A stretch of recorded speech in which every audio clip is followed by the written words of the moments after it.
Over or under?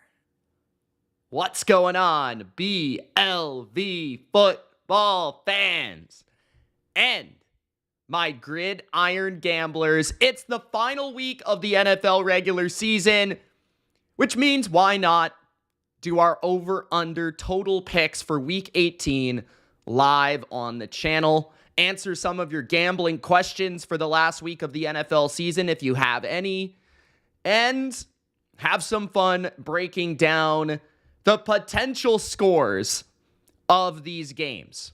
Taking a look at how I did last week. Last week, we didn't do the best. 7-9 on the over-under selections, but for the season, we are 137, 114, and 3. So, pretty darn close to our spread record overall. This is the first regular season we have ever accomplished from start to finish, picking every single game over or under. And with that accomplishment, make sure to Gronk spike the like button. Make sure to subscribe to the channel. I will be picking every single playoff game over or under. I will be picking every single playoff game versus the spread and straight up. So make sure to stay tuned to the BLV. Okay, let's begin with the first matchup.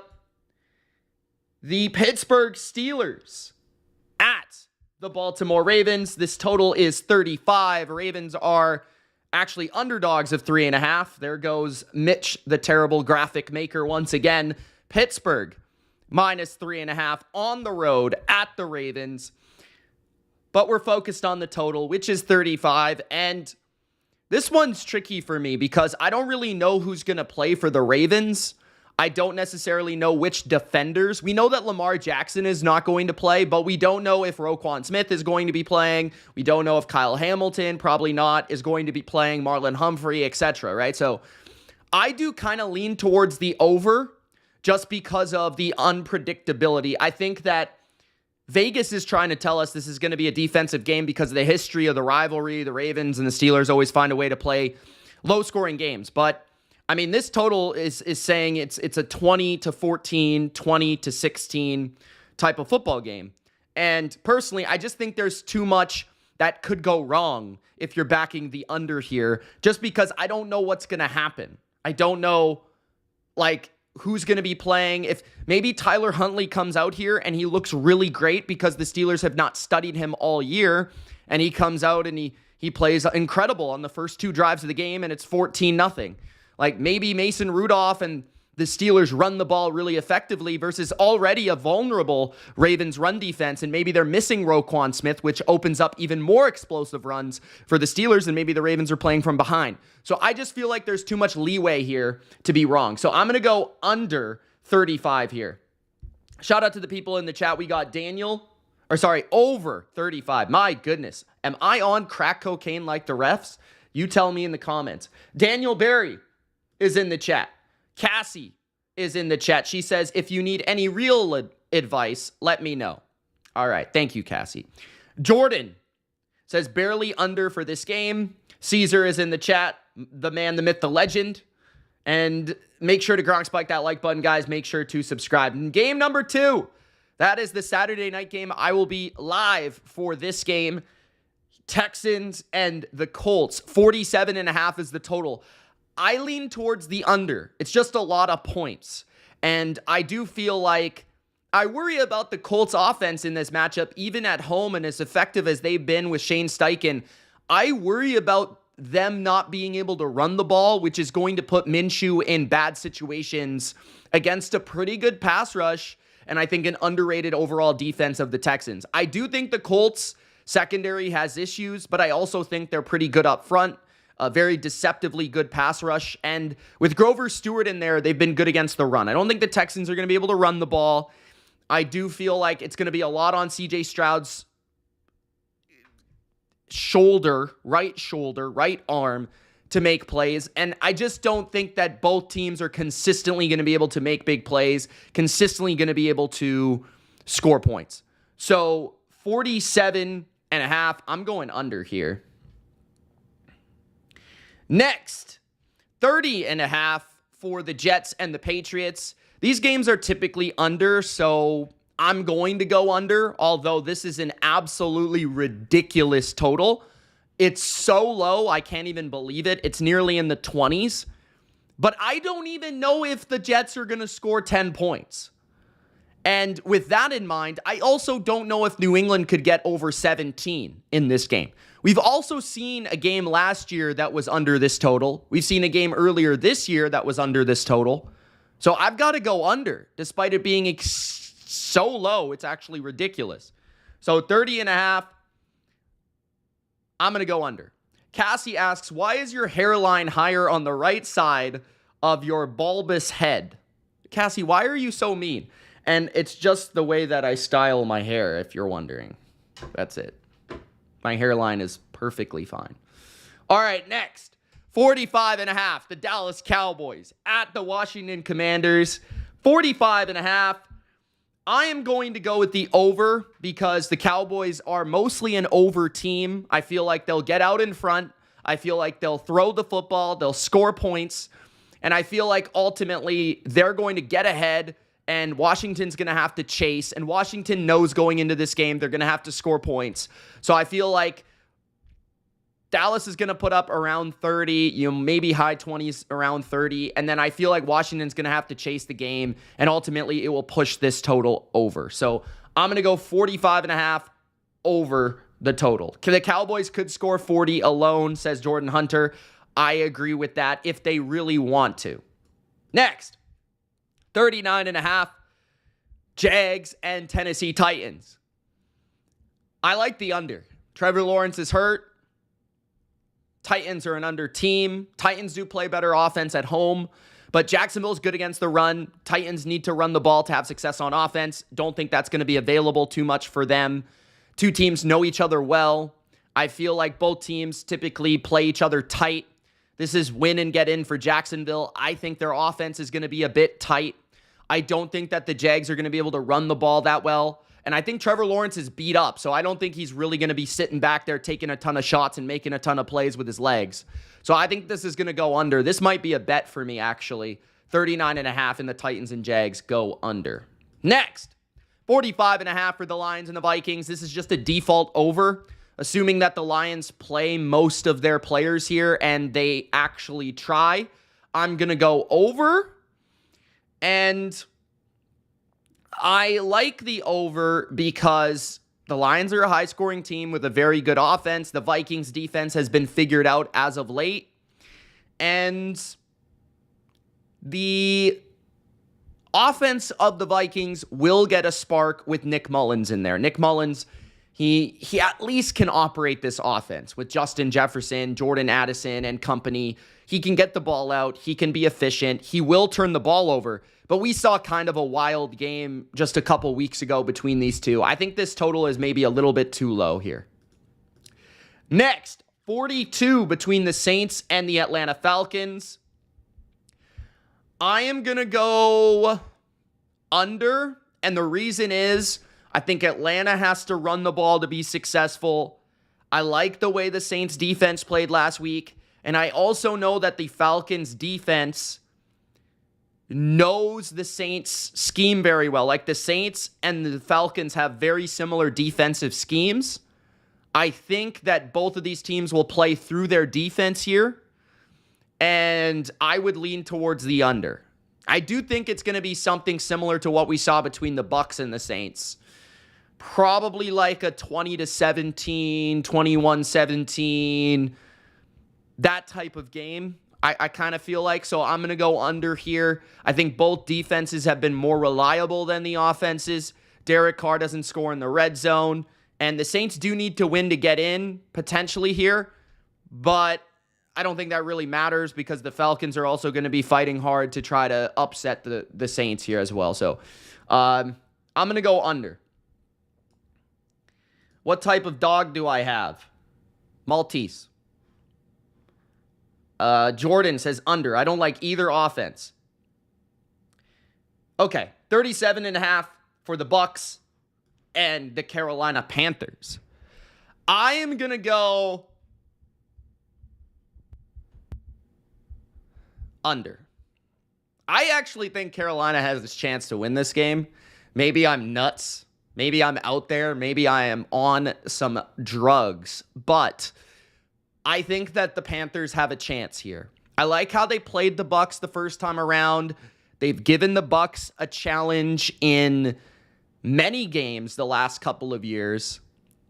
And I do feel like the Bucs last week on offense, like, they can't really run the ball consistently. Baker is beaten up. He's entering this game with, some injuries. J.C. Horn and a healthy Panther defense, certainly an upgrade from the last time they played the Bucs. I think that game was like 21-17 or something like that. It was very close, 21-18, something around there. So I kind of view a very similar game. I also just don't love Bryce Young and picking an over with Bryce Young in that offense, considering that Carolina needs to run the ball to be successful, and Tampa is better against the run than the pass. So I'm going to go under 37.5. Next, 37.5 for the Browns and the Bengals. I don't really know, because I don't really know who the Browns are going to be playing in this game, so I would just stay away from it entirely. But it sounds like they're not going to be playing that many players, because obviously they are underdogs of 7 points, and obviously they would not be underdogs of 7 points if everyone were playing.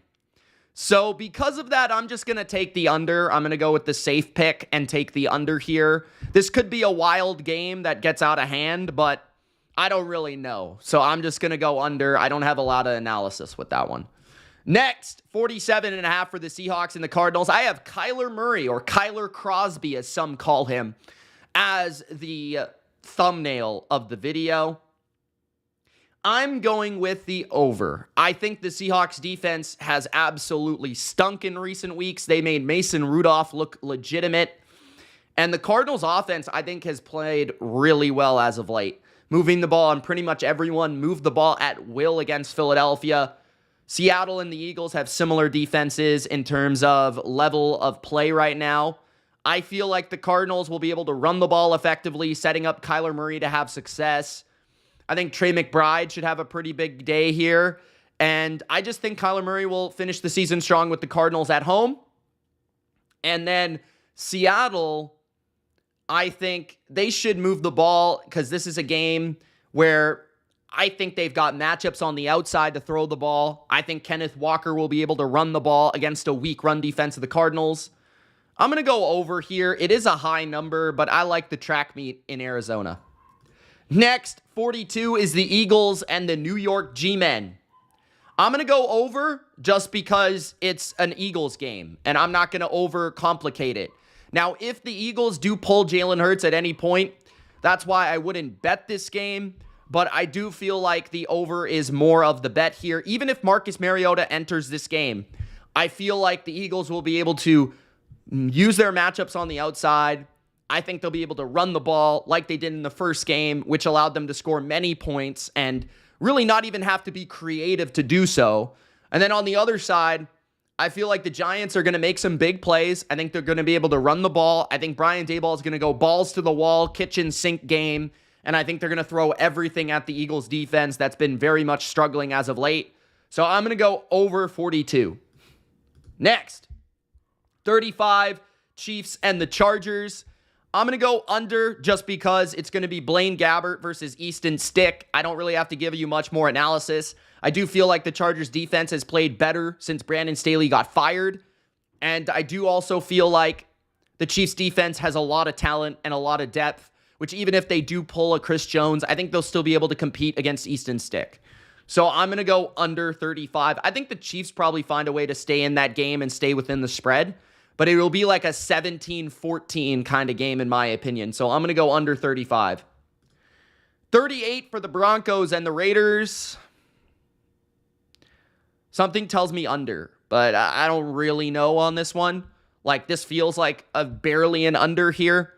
Just under, but it was an under in the first game, in the first week of the season. I think it was 17-16. The Raiders scored a touchdown on the last possession with Jimmy Garoppolo running it in, I think.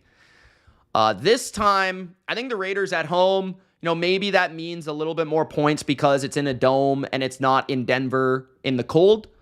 But I do think the Raiders will run the ball heavily, which obviously will eat the clock up. I also feel like Stidham in a revenge spot. I don't think the Denver Broncos are going to be able to move the ball all that effectively against the Raiders defense. That's played very well as of late, especially at home. They're going to be really fired up.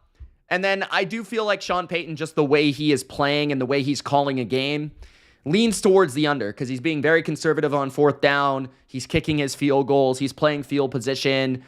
They're not going to try to force things and be aggressive. I think this is going to be an under game. Next, 40.5 for the 49ers and the Rams. Why not? Let's go over. Niners probably won't really want to play a lot of their defensive players. The Rams, they'll be putting Carson Wentz out there, which he could rather be really good in this game or really bad. Like, who knows? It is Shanahan versus McVay, so they'll have some fun calling plays in this game for a meaningless game. And Sam Darnold will go out there and rip it. I do think the Niners early will score a lot of points and then pull some of their players. And then I think the Rams will probably respond in the second half. And then the Rams defense, if they're already sitting Aaron Donald and Ernest Jones, I don't really know how much they really have to lean on their defensive side of the football. So I'm going to go with the over just because it sounds fun to me between McVay and Shanahan. Next, 45 for the Bears and the Packers. My brain right now, my gut feeling is telling me under. So I'm going to go under. It is going to be a big game in the NFC North. I do feel like the Packers defense has played Justin Fields really well in recent meetings. I also feel like the Bears defense has been playing really well. Now, I'm not sure on the status of Jalen Johnson. If he plays, I 100% would go under here. Now, the Packers will have their assets back. Maybe, this one I wouldn't bet. Because I definitely feel like with Fields, DJ Moore, the run game of the Bears, there's avenues where they'll score points. I also feel like with Christian Watson back in the full complement of weapons for the Packers, there's avenue that they'll score points. So this could be like a 27-24, 27-23 type of game. And yes, Joe Barry exists, but I don't really think for the Packers to win, I think they're going to have to grind this one out. I kind of feel like this is more of a 24-20, 24-17 than it is a 30-27. But maybe I'm wrong. Who knows with this one? I'm going to go under, though, for the sake of it. And then the final game is 48.5 between the Bills and the Dolphins. I actually am going to go under, which is crazy to say because the game's in Miami, and typically these games go over. And the Miami defense is very beat up. But I don't like the way the Bills are playing offense, and I love the way the Bills are playing defense. So my handicap of the Bills right now is they're more of a defensive team than they are a offensive team. So I'm going to go with the under. It's, Jordan says it's a divisional game. It will be tough. It is the second meeting. The Dolphins still got talent on defense. I mean, they still got Josh Allen. They've still got Holland. They've still got enough players there. Christian Wilkins in the inside. Their run defense overall has been really good, and that's kind of the way the Bills have been playing. Unless the Bills open this thing up and go to the air, I feel like this will be an under. Like, unless the Bills change their script in recent weeks on offense, which it doesn't feel like they're going to. On the other side of the ball, I love how the Bills are playing defense. I think they're stopping the run effectively. I think they're going to get pressure on Tua. Now, maybe in the fourth quarter, if the Bills are beating them by 2 scores, this kind of becomes an over. So that's why I wouldn't play it. I'd rather just bet the Bills, but that's just the way I see it. Those are my picks for the overs and the unders for Week 18, the final week of the regular season. If it were me, I wouldn't bet too many of these. I think there's too many unpredictable elements in Week 18. I would stick to the spreads. I'd stick to the money lines, maybe some teasers. Overall, though, I'm really excited for the playoffs to see what comes and what takes place. And I think I'll have very good analysis specifically for the totals in the playoffs because of how deep you can get into each individual matchup with looking at how they've done throughout the season and how their defense is playing, how their offense is playing, how each team specifically matches up with each team. I love doing that stuff during the playoffs. So I appreciate everybody tuning in for the entirety of the regular season, the overs, the unders, the the spreads, the totals, all of it. Thank you guys so much. The best bets. Good luck on your bets. Good luck for your favorite team, hopefully making the playoffs. And I will see you on the streams. Saturday night, Texans versus Colts. Sunday, Pats, Jets. Sunday, probably another game or two. Potentially the Bills and Dolphins. Potentially the Packers and Bears. So watch out for the BLV. We're coming. We're coming with live streams. Gronk, spike the like button. Don't forget to subscribe. Shout out to Supreme. Shout out to Cassie. Shout out to Jordan. Shout out to Caesar. Shout out to everybody who was in the chat. Peace, guys.